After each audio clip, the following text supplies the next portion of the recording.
Que el Señor nos bendiga grandemente. Continuamos con nuestro estudio Conociendo a Jesús. Y para ello ahora vamos a ver algunas de las enseñanzas que dio el Maestro. El texto que se analizará está en el Evangelio de Mateo capítulo 5. Las enseñanzas que vamos a estar considerando son las bienaventuranzas. Anterior a este relato, Mateo menciona sobre la primera predicación de Jesús. Arrepentíos, porque el reino de los cielos se ha acercado, decía el Señor. Es decir, Jesús buscaba que las personas, el pueblo de Dios, sean conscientes de la cercanía del reino de Dios. Y para involucrarse en ese reino, debían primeramente arrepentirse. Esto es, dejar su estilo de vida para tomar el estilo de vida del reino de los cielos. Después de escoger sus discípulos, Mateo describe a Jesús enseñando en las sinagogas de ellos y predicando el evangelio del reino y sanando toda enfermedad y toda dolencia en el pueblo, por lo que se difundió su fama por toda Siria y le trajeron todos los que tenían dolencias, los afligidos por diversas enfermedades y tormentos, los endemoniados, lunáticos y paralíticos, y los sanó. Y le siguió mucha gente por estas circunstancias. Entonces Jesús se aparta de la multitud y va a un monte para poder estar con sus discípulos, donde presenta sus enseñanzas con el objetivo de que ellos aprendan a ser diferentes a la comunidad religiosa, a la comunidad laica de esa época, una comunidad educada, a los valientes soldados romanos. En definitiva, debían ser diferentes a todos. Le da la pauta de cómo ser diferente y las recompensas por tomar la postura del reino de los cielos. Les leo la primera bienaventuranza que está en el versículo 3. Bienaventurados los pobres en espíritu, porque de ellos es el reino de los cielos. ¿Qué significa ser pobre en espíritu? Un pobre es aquel que no tiene nada que ofrecer. Todo lo contrario, necesita la ayuda de alguien para sobrevivir. Así era como se entendía en época de Jesús al pobre. Puede que ahora se tenga otro concepto o diferentes conceptos de pobreza, pero en esa época era alguien que necesitaba de otro para satisfacer sus necesidades básicas. El pobre en espíritu es alguien que necesita a sí mismo de otro para satisfacer sus necesidades espirituales. Para este caso, es aquel que necesita de la ayuda de Dios para poder vivir como Dios desea. En los tiempos de Jesús existieron los escribas y fariseos, quienes se creían dotados espiritualmente, que sus esfuerzos y ritos religiosos eran suficientes para alcanzar las bendiciones de Dios. Ellos estaban satisfechos de su teología, de su religión, y no querían nada más. Pero Jesús comenzó a afirmar que son bienaventurados. Dicho de otra forma, son felices quienes son pobres en espíritu. Los pobres en espíritu son aquellos que han reconocido su necesidad de arrepentirse, que han reconocido que no son dignos de entrar en el reino de Dios, que han reconocido que se les hace difícil vivir a las altas exigencias del reino, que todo esfuerzo humano termina en fracaso y vuelve a caer en los mismos pecados que intentan abandonar. Jesús le afirma a estas personas, pobres en espíritu, que ellos y para ellos es el reino de los cielos.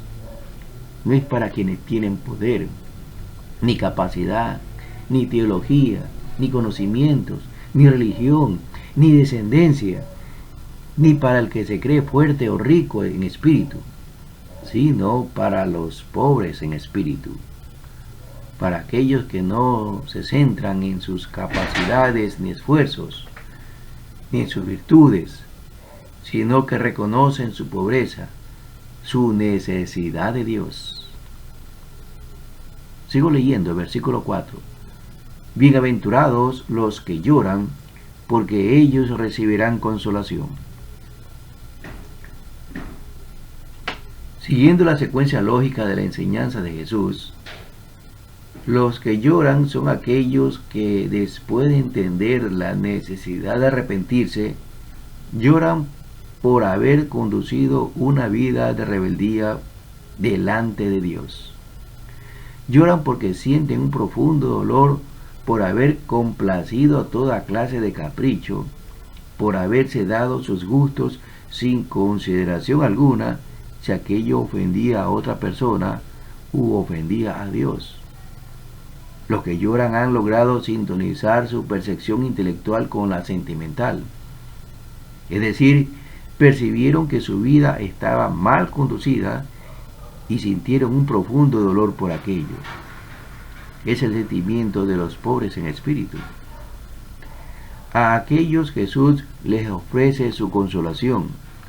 La consolación del pobre en espíritu es poder satisfacer sus necesidades espirituales.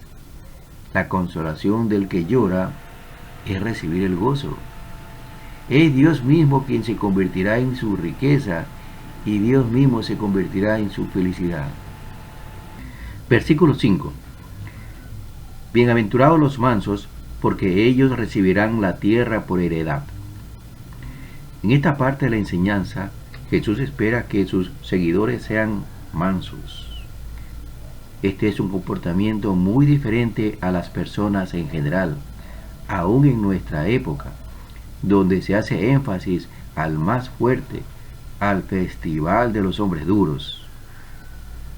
Todavía se piensa que alguien manso es una persona débil, sin derecho a obtener ni a merecer nada. Es alguien que fácilmente se lo puede someter y dominar. Cosa más alejada de la realidad del concepto que está utilizando Jesús. En este contexto, para ser manso se requiere de dos virtudes: reconocer que la violencia engendra más violencia, provoca más daño, y poder frenarse ante un acto contrario y que atenta contra su dignidad. Por lo que la mansedumbre consiste en un acto de dominio propio, de autocontrol. En la actualidad, los pueblos reclaman y protestan con violencia ante sus gobernantes. Los hijos son rebeldes a las normas de la casa que establecen sus padres. Las personas creen que mediante la violencia se puede solucionar las diferencias y los problemas. Jesús está enseñando a sus discípulos a ser diferente al mundo, a proceder con mansedumbre, que bien puede interpretarse como humildad. Como recompensa a los mansos, el Señor ofrece la tierra por heredad. Continúo con el texto de Mateo, versículo 6. Bienaventurados los que tienen hambre y sed de justicia, porque ellos serán saciados. Se mencionó hace un momento sobre la insatisfacción de los pueblos por las medidas tomadas por sus gobernantes. Esto se da en muchos casos en el mundo. Debo aclarar que es natural desear la justicia y esto no tiene nada de malo. Existen muchas personas en el mundo que desean la justicia, por eso tienen hambre y sed de justicia. Sin embargo, la justicia que enfatiza Jesús no es como la justicia que desean las personas. No es bajo los lineamientos humanos. Los judíos de aquella época esperaban que Dios les hiciera justicia, es decir, que destruya a los opresores liberándolos de su dominio. Por eso muchos judíos no pudieron creer en Jesús, porque esperaban otra justicia que la que Él ofreció. Para Jesús, son bienaventurados los que esperan la justicia del reino de Dios, no de la que puedan conseguir el hombre. En alguna ocasión el Señor enseñó: buscad primeramente el reino de Dios y su justicia. Eso lo puede usted encontrar en Mateo 6:33. La justicia de Dios en su tiempo se completará, quiera o no quiera, le guste o no le guste, lo entienda o no lo entienda. La justicia de Dios en su tiempo se hará realidad. Por supuesto, aquellos que no desean la justicia de Dios, sino hacer su propia justicia, experimentarán una eterna insatisfacción. Pero quienes tienen hambre y sed de la justicia de Dios serán plenamente saciados. Versículo 7. Bienaventurados los misericordiosos, porque ellos alcanzarán misericordia. Uno de los grandes problemas que tenían los religiosos era creerse superior o mejor que los otros, a quienes llamaban pecadores. Para estos religiosos era fácil compararse con un ladrón o criminal y llamarlo pecador, o compararse con una prostituta y llamarla pecadora, o con un cobrador de impuestos, quien trabajaba para los romanos, y llamarlo pecador. El religioso se cubría de un barniz religioso que lo emblanquecía en la apariencia, pero era igual a o más pecador que las personas que juzgaba. Cuando alguien critica a otro, es porque se cree mejor que esa persona. Cuando alguien juzga a otro, se convierte en juez, pretendiendo quitarle el juicio a Dios. Por otro lado, el que se cree perfecto no tiene necesidad de misericordia. Se ofrece misericordia a quien está en problemas morales o espirituales.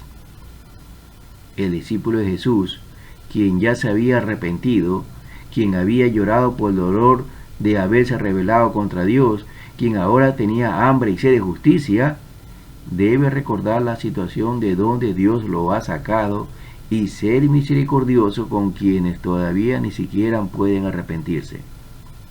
El discípulo de Jesús, más allá de vivir actos religiosos, debe vivir ofreciendo ayuda y ser compasivo con otros a pesar que estos sean sus enemigos. Es decir, debe de vivir siendo misericordioso. Actuando de esta manera, alcanzarán también la misericordia de Dios. Versículo 8.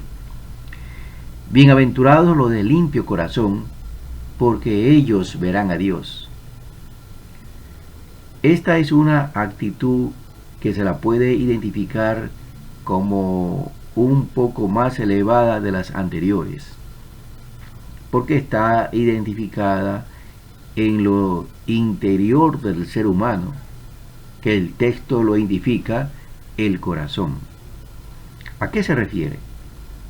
A los pensamientos y sentimientos, a las motivaciones para hacer las cosas, aún las buenas. Hay personas que pueden hacer un bien con malas intenciones o con motivos egocéntricos y vanidosos. Para saber si tiene el corazón limpio, basta con observar los pensamientos que usted tiene, ver lo que lo motiva para actuar de una u otra manera, es decir, las reacciones ante las diferentes circunstancias de la vida. En la época de Jesús, los judíos se conformaban con la limpieza ritual, es decir, hacían sacrificios o daban ofrendas para limpiarse de sus pecados, con lo que no cambiaban absolutamente nada en su corazón. El discípulo de Jesús debía procurar la limpieza interior, lo que solo se consigue con la ayuda de Dios, como clamó el salmista. Crea en mí, oh Dios, un corazón limpio, y renueva un espíritu recto dentro de mí. El Salmo por David, Salmo 51, versículo 10. El corazón limpio es sinónimo de santidad. Y debe de entenderse que la santidad no es para personas especiales. Es algo que el Señor espera que todos quienes se identifican como cristianos vivan en santidad. Todos quienes desean estar con Dios deben de vivir en santidad. El autor de la carta a los Hebreos aclara que sin santidad nadie verá a Dios. Dice Hebreos 12:14, seguid la paz con todos y la santidad, sin la cual nadie verá a Dios. Es necesario para el discípulo clamar mucho para alcanzar la santidad, con la finalidad de ser diferentes viviendo para Dios. Si el Señor lo pide, es porque sí es posible conseguirlo. Solo los de limpio corazón estarán con Dios. Los discípulos de Jesús lo entendieron bien. Por eso se apartaron del estilo de vida del mundo. Dejaron las influencias que el mundo provoca en el resto de las personas. De la misma manera, la iglesia cristiana de este tiempo debe ser diferente al mundo.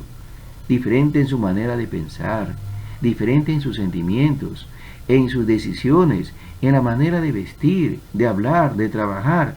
Debe ser diferente en todo. Si usted es cristiano, apártese de lo que el mundo ofrece. Sea diferente, sea santo. Versículo 9. Bienaventurados los pacificadores, porque ellos serán llamados hijos de Dios. En la secuencia que está enseñando Jesús sobre los de corazón limpio, pasa a los pacificadores. En el mundo entero y en la misma iglesia cristiana existen personas que alborotan la paz. Están llenos de violencia, por lo que el discípulo de Cristo debe buscar lo contrario a la intriga, a la rebeldía, a la violencia. La paz es un don muy valorado y deseado, y nada fácil de conseguir y de mantener en este mundo de violencia, por lo que el discípulo de Cristo ha de evitar romper esa paz por todos los medios posibles. Como dice el autor de la carta a los Romanos, si es posible, en cuanto dependa de vosotros, estad en paz con todos los hombres. Romanos 12:18. Busque la reconciliación. Quizás no se la pueda conseguir, pero el Señor verá la intención de su corazón que está limpio, que usted desea la paz. Voy a terminar leyendo los dos últimos versículos de las bienaventuranzas, versículos 10 y 11. Bienaventurados los que padecen persecución por causa de la justicia, porque de ellos es el reino de los cielos. Bienaventurados sois cuando por mi causa os vituperen y os persigan, y digan toda clase de mal contra vosotros, mintiendo. Gozaos y alegraos, porque vuestro galardón es grande en los cielos, porque así persiguieron a los profetas que fueron antes de vosotros. Es interesante notar la siguiente enseñanza de Jesús. Los que aman la justicia y buscan la paz, padecerán en su tiempo persecución. Cuando existen dos objetivos diferentes entre las personas, se presentan los conflictos. Esto es inevitable. Los objetivos del mundo y los objetivos del Señor son completamente diferentes. El Señor espera que sus seguidores sean conscientes de esta realidad, y por seguirle tendrán que recibir vituperios, insultos, injurias, ofensas, oposiciones, calumnias, acusaciones injustas, persecución. ¿Cuál debe ser la reacción del discípulo ante estas experiencias? Gozaos y alegraos, dice el Señor, conscientes que existe gran recompensa en los cielos, sabiendo que esto mismo han experimentado en la historia de la humanidad todos quienes han querido vivir de acuerdo a Dios. El reino de los cielos es para quienes están dispuestos a recibir ofensa, por causa de la justicia de Dios. Espero que estas enseñanzas del Señor Jesús sean de gran bendición para su vida y que usted se sienta bienaventurado, feliz por lo que Él les ha enseñado. Que el Señor les bendiga grandemente.